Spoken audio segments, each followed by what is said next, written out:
Hello বন্ধুরা, আসসালামু আলাইকুম। আশা করি সবাই ভালো আছেন। আজকে নতুন কিছু চিন্তা ভাবনা শেয়ার করার জন্য আসলাম আপনাদের সাথে। আজকের জিনিসটা কিছু কোরআনের কিছু ঘটনা, সেই সাথে নিজের কিছু উপলব্ধি আর আর কিছু অন্যান্য জিনিসগুলো।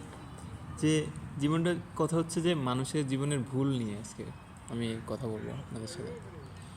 তো ব্যাপারটা এরকম হবে কি যে মানুষের মনটা এমনভাবে তৈরি করা যে মনটা অটোমেটিক্যালি সবসময় ভুল দিকে নিয়ে যেতে চায়, সঠিক দিকে নিতে চায় না। খেয়াল করে দেখবেন যে যে বেশিরভাগ সময় আমাদের মনের থেকে যে জিনিসগুলো বলে সে জিনিসগুলো সঠিক না। যে জিনিসটা একটু কঠিন কাজ কিন্তু যেটাতে উপকার আছে সেই জিনিসটা আমাদেরকে মন ওইখান থেকে বলো যে এটা করা যাবে না। এই মনের ইসের কারণে মানুষ হঠাৎ করে রেগে যায়, হঠাৎ করে অনেক বড় বড় ভুল করে বসে, রাগের বসে অনেকে মানুষ খুনও করে ফেলে। কিন্তু পর মুহূর্তে তাদের মনে হয় যে কি করে ফেললাম, আর ওইটা তো আর কখনো ফেরত হবে না। তো একটা আমরা উদাহরণের কথা যেরকম মনে পড়ে গেল, হজরত ইউসুফ আলাইসাল্লাম যখন ছোট ছিলেন তখন তার ভাইদের মনে হলো যে এই ছেলেটা তো খুব ঝামেলা করতেছে, তাহলে কি করা যায়। তো তারা এতই বোকা, তাদের মন থেকে তাদের এটা মনে হলো যে মন থেকে তাদের বলল যে ওকে মেরে ফেলো, তাহলেই সমস্যার সমাধান হয়ে যাবে। তারা কিন্তু মন কিন্তু তাদেরকে এইটা বললো না কি যে তোমরা নিজেরা ভালো হও, তার থেকে দেখে শেখো সে কীরকম করে, সে যেদিকে ভালোর পথে যায় সেদিকে ভালো দিকে তার সাথে প্রতিযোগিতা করো। তাদের চিন্তা হলো অন্যরকম, যে একে মেরে ফেলতে হবে। তো একটা ভুল, অবশ্যই খুব বড় একটা ভুল সিদ্ধান্ত। তো তারা ওই ভুলটা করলো, করার পরে যাই হোক অনেক পরে আমরা তো হজরত ইউসুফ আলাইসাল্লামের কথা জানি। অনেক দিন পরে তিনি যখন অনেক বড় হলেন, তিনি অনেক শক্তিশালী হলেন, ক্ষমতাশালী হলেন, বুদ্ধিমানও হলেন। তো হজরত ইউসুফ আলাইসাল্লাম পেছনে যখন নিজের জীবনের পেছনে যখন ফিরে তাকালেন, তিনি চিন্তা করলেন যে তার জীবনে এটা হওয়ার প্রয়োজন ছিল, না হলে তিনি আজকে যে জায়গাটাতে আসলেন সেই জায়গাটাতে আসতে পারতেন না। মিশরের একটা মানুষও বাঁচত না যদি না ওই ঘটনাটা না হতো, ওনার সাথে ওনাকে মেরে ফেলার চেষ্টা না করা হতো। কিন্তু জিনিসটা এই যে তার ভাইরা অনেক বড় অন্যায় করলেন। কিন্তু হজরত ইউসুফ আলাইসাল্লাম যখন তাদের সাথে পরবর্তীতে দেখা হলো, তখন উনি তাদের আচার আচরণ দেখে বুঝলেন যে না, এরা আর আগের মতো নেই, এদের পরিবর্তন হয়েছে। এরা আগে যেরকম আগে চিন্তা করতো সেরকম চিন্তা এরা করতেছে না। ওই ভাইদের মধ্যে অনেকে যখন ইউসুফ আলাইসাল্লাম বললেন, তাদেরকে হাতের নাগালে পেলেন, তারা তো ওনাকে চিনতে পারলো না। কিন্তু উনি বললেন যে এই যে ছোটো ভাই বিনিয়ামিন, একে আমি রেখে দিব, কারণ এর থলের মধ্যে আমার এই মগ পাওয়া গেছে, দামি মগ। তখন ভাইদের মধ্যে একজন বলল যে আমার ছোটো ভাইটাকে ছেড়ে দেন, আমার বাবা এর বড় ভাই ছিল, তাকে খুব ভালোবাসতো, তাকে হারায় আমার বাবা পাগল হয়ে গেছে, এই ছেলে যদি না থাকে তাহলে বাবা একদম মারা যাবে। তো হজরত ইউসুফ আলাইসাল্লাম যখন ভাইদের কাছে এই সৎ ভাইদের কাছে এই কথাটা শুনলেন, উনি বুঝলেন যে ভাইদের মধ্যে পরিবর্তন হয়েছে, উনি ক্ষমা করে দিলেন। আর আমরা কোরআনের মধ্যেও কখনো এমন কোনো উল্লেখ পাই না যে ভাইদের উপরে কোনো আযাব নাজিল হয়েছে। হয়তো আল্লাহ তাদেরকে ক্ষমা করে দিয়েছিলেন, যদিও তারা অনেক বড় একটা অন্যায় করছিল। কিন্তু তাদের মধ্যে যেহেতু পরিবর্তন হয়েছিল, যেহেতু তাদের মধ্যে আগে যে পথে তারা ছিল সেই পথ থেকে তারা সরে আসলো এবং নতুনভাবে তারা করা শুরু করলো, এই জন্য হয়তো আল্লাহ তাদেরকে মাফ করে দিয়েছেন। এবং আমরা কোনো উল্লেখ পাই না যে ভাইদের কোনো কিছু, কোনো বিপদ হয়েছিল বা আল্লাহ কোনো গজব নাজিল করছিলেন তাদের উপরে। এবং আমরা জানি যে হজরত ইউসুফ আলাইসাল্লাম পুরো পরিবার সহ মিশরে তাদের সাথে একটা শান্তিপূর্ণভাবে জীবনের শেষটা সময়টা পার করলেন। এরকম জীবনে মানুষ অনেকে ভুল করে। যেমন আমরা যদি দেখি সাহাবাদের মধ্যেও রাসূলুল্লাহ যারা অনুসারী ছিলেন, জীবনের প্রথমে তারা অনেকে মদ্যপান করতেন, অনেক ধরনের আজে বাজে কাজ করতেন। কিন্তু একবার যখন রাসূলুল্লাহ তাদেরকে বললেন যে দেখো তোমরা এই জিনিসটা যেটা করতেছো এই জিনিসটা ঠিক হচ্ছে না, তারা যখন একবার ভালো পথে আসলেন তারপর থেকে কিন্তু তারা আর কখনো ওই দিকে ফেরত গেলেন না। হযরত ওমর রাদিয়াল্লাহু তাআলা আনহু হয়তো অনেক মদ পান করতেন আগে, কিন্তু একবার যখন সঠিক পথে একবার যখন বলা হলো, রাসূলুল্লাহ যখন তাদেরকে বললেন, তারপর থেকে কিন্তু আর ভুল হলো না। তারপর থেকে কিন্তু তাদের নতুন জীবনটা শুরু হলো ওইখান থেকে। তো আমাদের যদি কারো কোনো ভুল ত্রুটি থেকে থাকে, আল্লাহর কাছে মাপ চেয়ে আমাদের উচিত কি যে ইউসুফ আলাইহিস সালামের ভাইদের মতো যে তওবা করা, যেন ওই যে ভুলটা যেন আর না হয়। আর মনের হঠাৎ করে রেগে যাওয়া, হঠাৎ করে খুব আবেগপ্রবণ হয়ে যাওয়া, আবেগের বশে মানুষ অনেক কিছু করে ফেলে, এইগুলোর ব্যাপারে যেন ভবিষ্যতে আমরা সতর্কতা অবলম্বন করতে পারি। তো এইটা গেল। এরপরে আরও কিছু উদাহরণ আছে, যেমন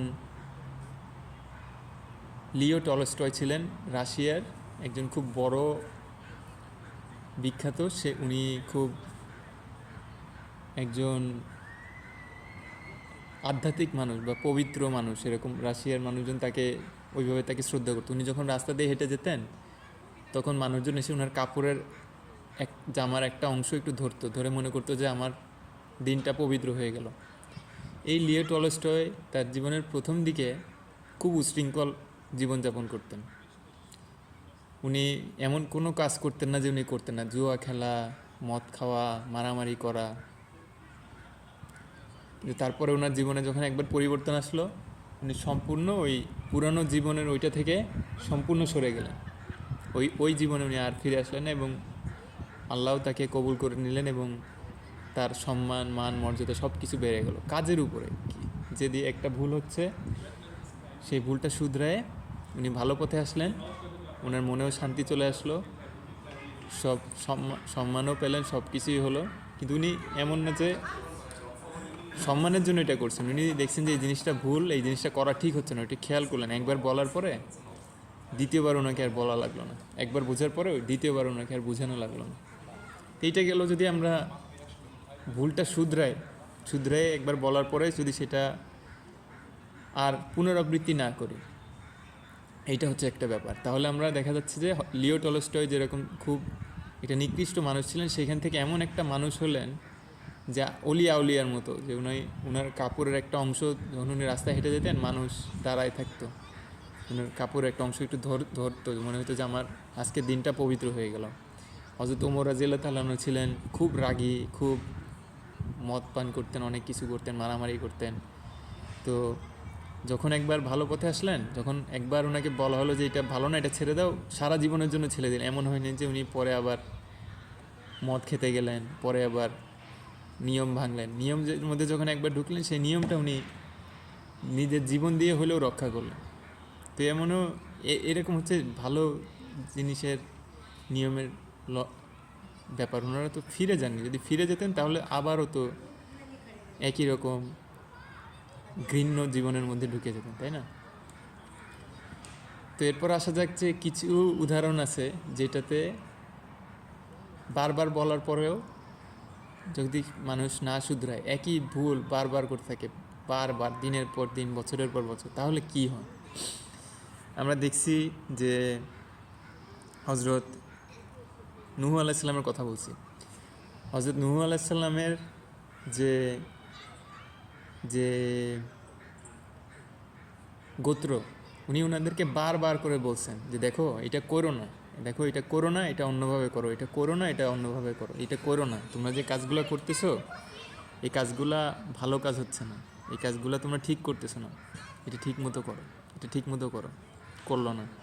এবং নূহ আলাইহিস সালাম কিন্তু ওই জাহাজ বানায় যাচ্ছেন, ওই জাহাজ বানাতে কিন্তু একদিন সময় লাগেনি, বছরের পর বছর সময় লাগছে। এবং আল্লাহ কিন্তু নূহ আলাইহিস সালামের মাধ্যমে তাদেরকে বারবার করে বলতেছেন যে তোমরা কিন্তু এটা ভুল করতেছো, তোমরা কিন্তু এটা করো না, তোমরা কিন্তু এটা ভুল করতেছো, তোমরা কিন্তু এটা করো না। তারা শুনলো না। কী হলো? একসময় আল্লাহ বড় প্লাবন পাঠাই দিলেন, বড় বন্যা পাঠাই দিলেন, এবং পুরা কম ধ্বংস হয়ে গেল। তারা কিন্তু দেখতেছে যে এই যে জাহাজ তৈরি হচ্ছে, তারা কিন্তু আমল দিল না। আরও একটা উদাহরণ কী রকম, হজরত লুত আলাইহিস সালামের কওমে লুত, তারাও একটা পাপাচারে লিপ্ত ছিল। হযরত লূত আলাইহিস সালাম তাদেরকে বারবার করে বলতেছেন, অনেকবার বলতেছেন যে এই দেখো তোমরা এটা করো না। বলার পরে আবারও তারা সেই পথে ফিরে যায়, দেখো তোমরা করো না। তারপরে তারা আবারও সেই পথে ফিরে যায়, দেখো তোমরা এটা করো না। তারপরে তারা আবারও সেই পথে ফিরে যায়। অনেকবার বলার পরে তারপর আল্লাহ গজব নাজিল করে দিলেন, সম্পূর্ণ কওমে লূত ধ্বংস হয়ে গেল। তো আমরা যদি ভুল করি, ভুল যদি বারবার করতে থাকি, তাহলে কি হয়? তাহলে হয় যে এই কওমে লূতের মতো আমাদের পরিণতি হয়।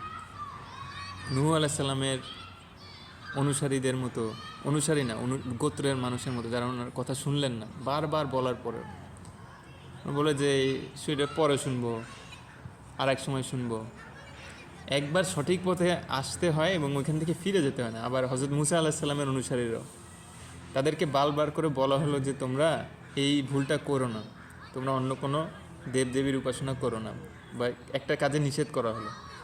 তো হযরত নূহ আলাইহিস সালাম যখন তুর পাহাড়ে গেলেন, তখন তার গোত্রের মানুষজন তারা কি করলো, তারা একটা গরুর মূর্তি বানায় সেটা নিয়ে তারা উপাসনা। যাই হোক, তাদেরকে একটা জিনিস বলা হলো তোমরা এটা করো না বারবার করে, তারপরে আবার তারা ফিরে যেতে চাইল। তো পরে তাদের উপরও একটা আযাব নাজিল হয়ে গেল। এই জন্য যদি আমরা দেখি যে কোনো একটা ভুল হচ্ছে, আমাদের ভুলটা যদি একবার দুইবার হচ্ছে, আমাদের ওইটা সতর্ক হয়ে যেতে হবে 100%, না হলে একটা বড় আযাব চলে আসবে। যদি আমরা একই রকম ভুল করতে থাকি এবং আমরা যদি খেয়াল না করি, আমরা যদি সতর্ক না থাকি, তাহলে তাহলে এরকম ভুলের মধ্যে আমরা পড়ে যাবো, আর ওইখান থেকে আর বেরোয় আসতে পারবো না, অনেক কষ্ট হবে জীবনে। আর যদি ভুলের থেকে যদি আমরা বের হয়ে আসি, তাহলে কীরকম হয় জিনিসটা। একটা বুদ্ধের একটা আমার একটা গল্প খুব পছন্দের। গল্পটা এরকম যে গৌতম বুদ্ধ উনি তো মহাসাধক ছিলেন, অনেক বড় জ্ঞানী মানুষ ছিলেন, মহাপুরুষ। তো ওনার সময়ে একজন দস্যু ছিল, দস্যুর নাম হচ্ছে দস্যু অঙ্গুলিমালা। কেন অঙ্গুলিমালা নামটা কেন হলো? কারণ সে কী করতো, সে একটা বনে থাকতো, এবং ওই বনের মধ্যে যদি কোনো মানুষ হেঁটে যেত, তো সে দস্যু ছিল বিশাল প্রকাণ্ড, বিশাল শক্তিশালী। সে গিয়ে ধরে সেই মানুষটাকে মেরে তার আঙ্গুল কেটে নিত, কেটে নিয়ে সেই আঙ্গুল একটা মালা বানাইছিল, সেই মালার সাথে ওই নতুন আঙ্গুলটা জোড়ে ওইটা পরে থাকতো। মানুষ মেরে সেইভাবে সে থাকতো, এই জন্য তার নাম ছিল অঙ্গুলিমালা।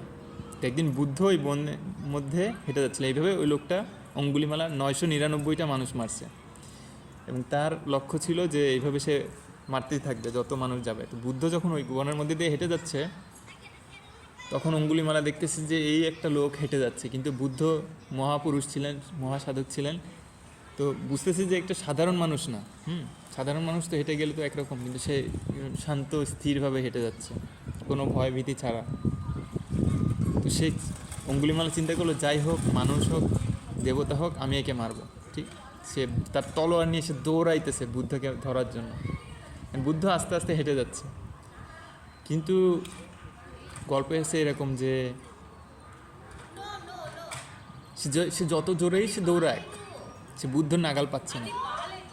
যত জোরেই সে দৌড়াচ্ছে, সে বুদ্ধের নাগাল পাচ্ছে না। সে অনেক চেষ্টা করছে, অনেক জোরে দৌড়ে, কিন্তু বুদ্ধ আস্তে আস্তে হাঁটতেছে, বুদ্ধের নাগাল সে পাচ্ছে না। তখন অঙ্গুলিমালা দূর থেকে চিৎকার করে বলতেছে, হে, কে যাচ্ছ তুমি? থামো থামো থামো, আমি বলতেছি তুমি থামো। কারণ নাগাল পাচ্ছে না, সে অনেক জোরে দৌড়াচ্ছে, কিন্তু বুদ্ধ আস্তে আস্তে হেঁটে যাচ্ছে। তখন বুদ্ধ ওখানে দাঁড়ায় পিছনের দিকে তাকাইলো, তাকায় বলল যে আমি তো থামছি, তুমি কবে থামবা? তখন অঙ্গুলিমালা বলল যে তোমাকে দেখে তো মনে হচ্ছে যে তুমি একটা সাধক পুরুষ, তুমি তো মিথ্যা কথা বলার কথা না, তুমি কীভাবে বলো যে তুমি থামছো? আমি তো দৌড়াই, তোমাকে ধরার চেষ্টা করছি, তাও তো তোমাকে আমি ধরতে পারতেছি না। আমি তো এত চেষ্টা করছি, এত জোরে দৌড়াচ্ছি তোমাকে ধরার জন্য, আর তোমাকে আমি মারবো, আর তোমার আঙ্গুল কেটে আমার এই মালার সাথে আমি আরও একটা আঙ্গুল ধরো, আমি 999টা মারছি, তোমাকে দিয়ে 1000 পূর্ণ করবো। তা আমি তো তোমার পিছনে দৌড়াচ্ছি তোমাকে মারার জন্য, তোমার আমি ধরতে পারতেছি না, তুমি কিভাবে বলো যে আমি থামছি? এটা তো তোমার পক্ষে শোভা পায় না, তুমি মিথ্যা কথা বলছো, তুমি তো থামোনি। তখন বুদ্ধ বলল কি, দেখো, আমি ভুল ত্রুটি করা থেকে থামছি। আগে আমি জানতাম যে, আগে বুঝতাম না যে অন্য প্রাণীর ক্ষতি করা ভালো না, কিন্তু যখন থেকে আমি বুঝতে পারছি যে অন্য কোনো প্রাণীর ক্ষতি করা ভালো না, সেটা থেকে আমি থামছি। আগে আমি রাগকে নিয়ন্ত্রণ করতে পারতাম না, রাগের মাথায় আমি অনেক কিছু করে বসতাম। যখন আমি বুঝতে পারছি যে আমার রাগের কারণে আমার ক্ষতি হচ্ছে, অন্যদের কষ্ট হচ্ছে, সেইটা থেকে আমি থামছি। যখন আমি বুঝতে পারছি যে আমার কথা কাজে আমি যদি কাউকে কষ্ট দিই, সেই কষ্ট তো সে পায়, সেই কষ্ট তো আমার দিকেও ফিরে আসে, তখন আমি থামছি। আমি সকল প্রাণীর প্রতি হিংসা, বিদ্বেষ, তাদের ক্ষতি করা, তাদের জীবন নেওয়া, সেই সমস্ত কাজ থেকে আমি থামছি। এই জন্য আমি বলছি যে আমি থামছি। এই কথা শুনে আঙ্গুলিমালা যখন এই কথা শুনলো যে থামার মানেটা কী, তখন তার হাতের থেকে তলোয়ারটা, তার অস্ত্রটা পড়ে গেল। তখন সে বুদ্ধর কাছে ক্ষমা করলো যে আমাকে আপনি ক্ষমা করেন, আর আমাকে আপনি আপনার যা যা আপনি আমাকে শিখাইছেন তা আমাকে শিখান, আমাকে আপনি আমার সাথে নেন। আমি 999টা খুন করছি, আমার কি কোনো আশা আছে? বুদ্ধ বলছে যে হ্যাঁ, তোমার আশা আছে। তো বুদ্ধ তাকে নিয়ে আসলেন, তার তার আশ্রমে নিয়ে আসলেন, তাকে শিখাইলেন।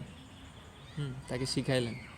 তো সে বলছে, বুদ্ধকে সে বাবা বলে ডাকতো। বাবা, আমি এত বড় অন্যায় করছি, আমি 999টা মানুষ মারছি, আমার কি কোনো আশা আছে? তো বুদ্ধ বলছে যে তোমার আশা আছে। এরকম গল্প আছে যে এরকম একদিন বুদ্ধ বলছে যে একটা জায়গায় যাচ্ছেন, তো গিয়ে দেখেন যে একটা মহিলা সে প্রসব যন্ত্রণায় কষ্ট পাচ্ছে।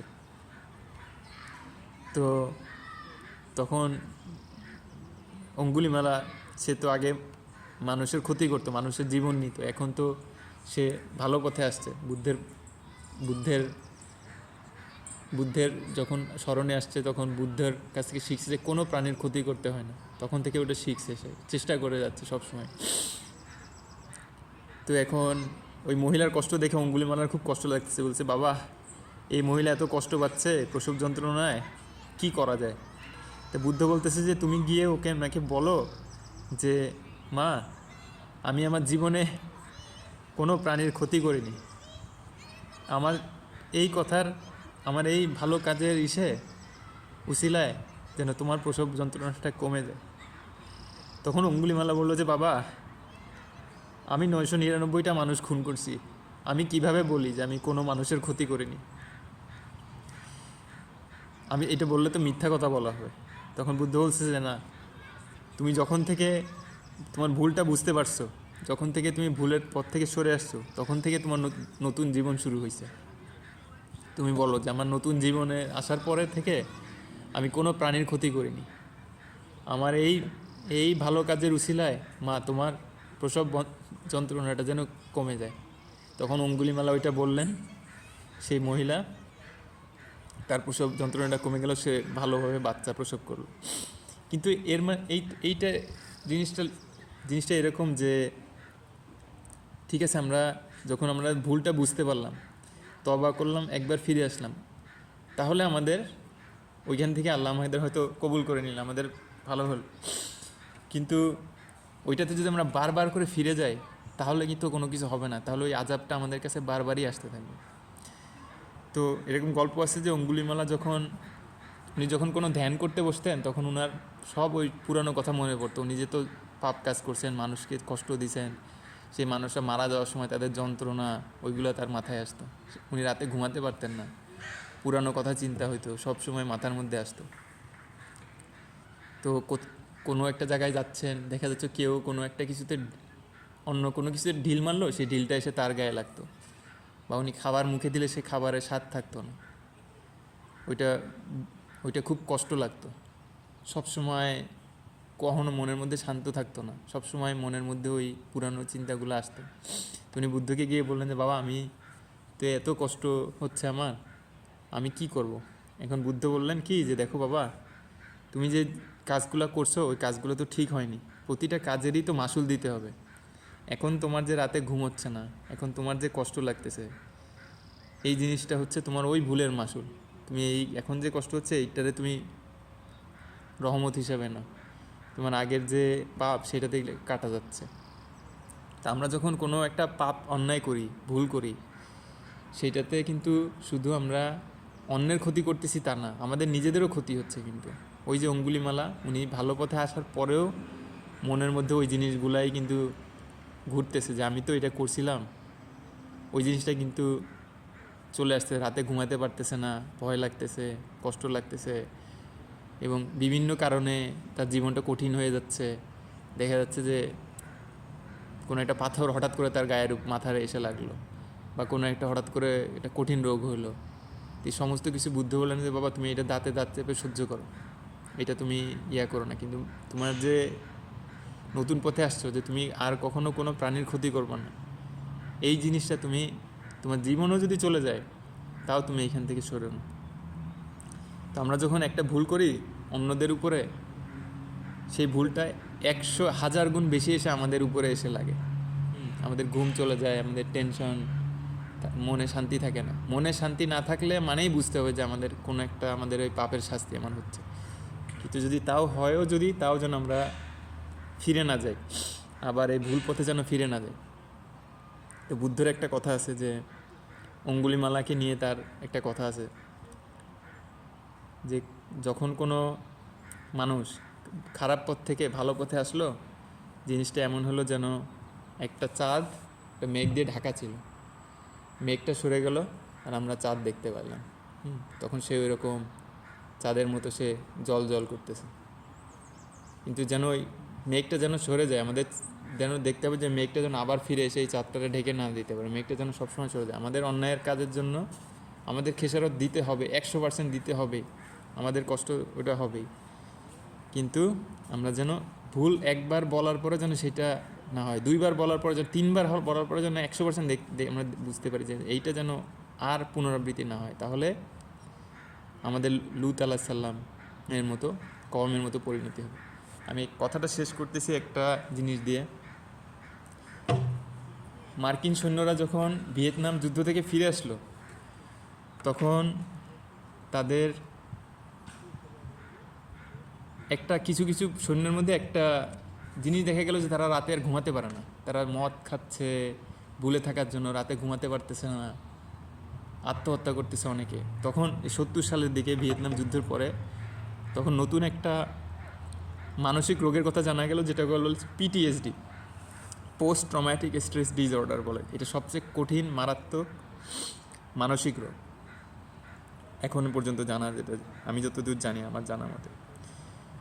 তো এই যে সৈন্যরা, এদের সাথে কিন্তু কোনো কী হয়নি। কেন এটা হয়েছে পরে জানা গেল যে তাদেরকে গবেষণা করে যে এই সৈন্যদেরকে যখন ওই ভিয়েতনামে পাঠানো হয়েছিল, তারা হয়তো কোনো মহিলা দেখছে, তাদেরকে হয়তো তারা তাদের উপর জোর জবরদস্তি করে মেরে ফেলছে। মহিলাদের সাথে কোনো বাচ্চা দেখছে, বাচ্চাদের সাথে করছে। ওই সময় ওটা তাদের কাছে খুব আনন্দদায়ক ব্যাপার ছিল। কিন্তু যখন তারা বাসায় ফিরে আসছে, তখন তাদের মন ওই সব জিনিসই আবার তাদেরকে বোঝাচ্ছে যে এইটা কিন্তু তুমি করছিলা, মনে আছে? এখন এখন এখন কেমন? কিন্তু ওই জিনিসটা হয়তো তারা করছে, ওই সময় কেউ দেখেও নাই, কোনো সাক্ষীও নাই, কিছুই নেই।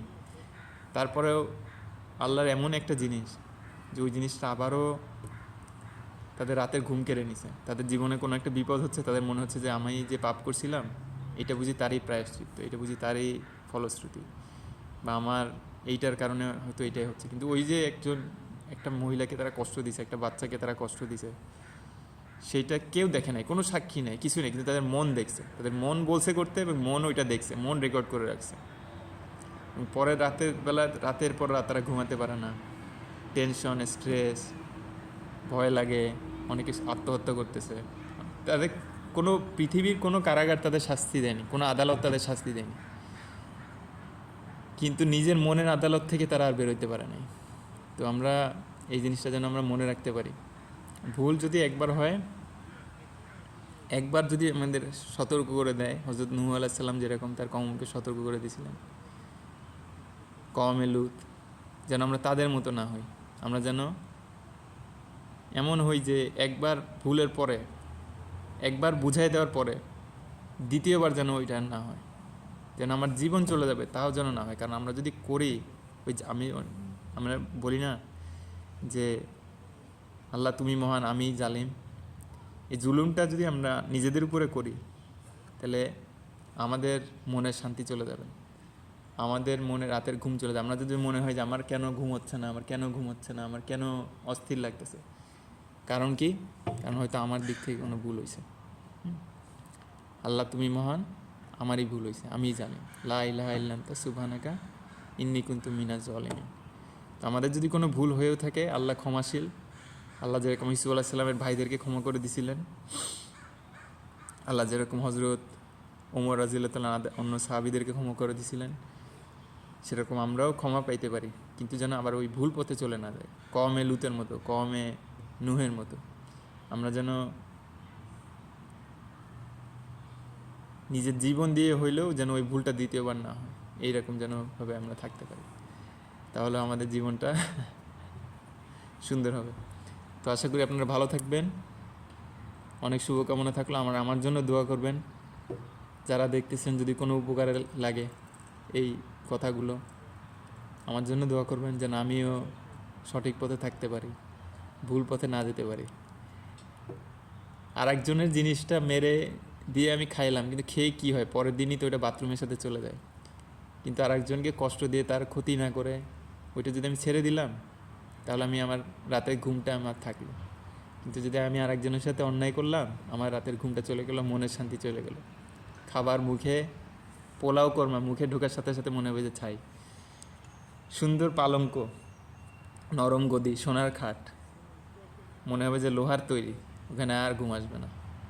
যদি ভালো থাকি, ভালো পথে থাকি, বাসি খাবার, পান্তা ভাত, মনে হবে যে বেহেশতের খাবার খাচ্ছি।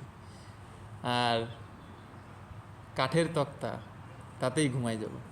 আপনারা আমার জন্য দোয়া করবেন। আল্লাহ আপনাদের সহায় হোক। ফি আমানিল্লাহ।